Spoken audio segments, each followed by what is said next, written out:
isn't it funny? You know, when I came here 17 years ago, and I said that I wanted to lead a campaign to get Britain to leave the European Union, you all laughed at me. Well, I have to say, you're not laughing now, are you?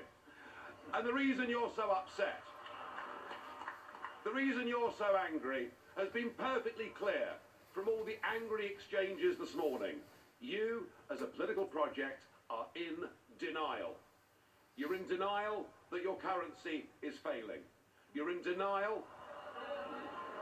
Well, just look at the Mediterranean. No. As a policy to impose poverty on Greece and the rest of the Mediterranean, you've done very well. And you're in denial over Mrs. Merkel's call last year for as many people as possible to cross the Mediterranean into the European Union. What happened last Thursday was a remarkable result. It was indeed a seismic result, not just for British politics, for European politics, but perhaps even for global politics too, because what the little people did, what the ordinary people did, what the people who've been oppressed over the last few years and seen their living standards go down, they rejected the multinationals, they rejected the merchant banks, they rejected big politics, and they said, actually, we want our country back. I'll make one prediction this morning: the United Kingdom will not be the last member state to leave the European Union. I know that virtually none of you have ever done a proper job in your lives. We, between us, between your countries and my country, we do an enormous amount of business in goods and services.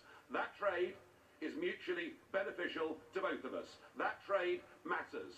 If you were to decide to cut off your noses, to spite your faces, and to reject any idea of a sensible trade deal, the consequences would be far worse for you than it would be for us. Recognise that the United Kingdom will be your friend, that we will trade with you, we will cooperate with you, we will be your best friends in the world. But do that, do it sensibly, and allow us to go off and pursue our global ambitions and future. Thank you.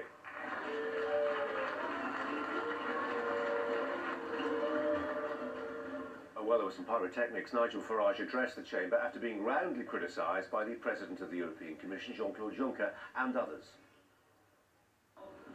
That's the last time you are applauding here.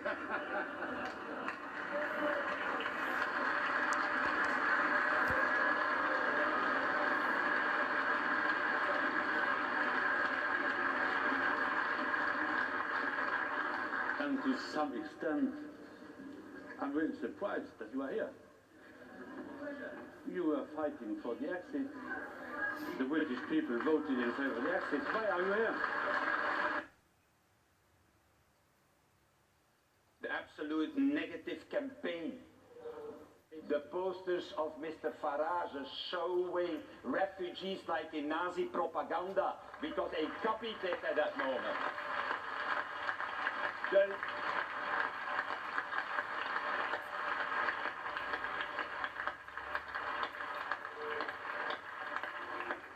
I never thought it was possible that somebody in this house should do a thing like that. The lies also on migration. The lies on, oh, Turkey will join the Union next week. Or the lies on the £350 million that should return immediately to the National Health Service and now don't go back to the National Health Service.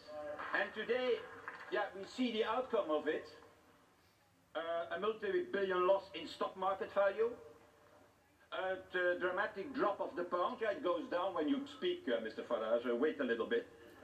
Standard & Poor has downgraded the British currency, and every time Mr. Boris Johnson speaks, the more the British currency slips. It is an act against the bickering of the Tory leadership for the moment, and against the selfishness of one man who is ready to do everything, even to sacrifice the voice of 70 million British citizens and the interest of 60 million other citizens to become Prime Minister of the UK, or should I say, Prime Minister of the Dual Kingdom of England and Wales. Well, we also had a plea from Scottish MEP Alan Smith for help from the EU to protect it from Brexit. The people of Scotland, along with the people of Northern Ireland and the people of London, and lots of people in Wales and England also, voted to remain within our family of nations. I demand that that status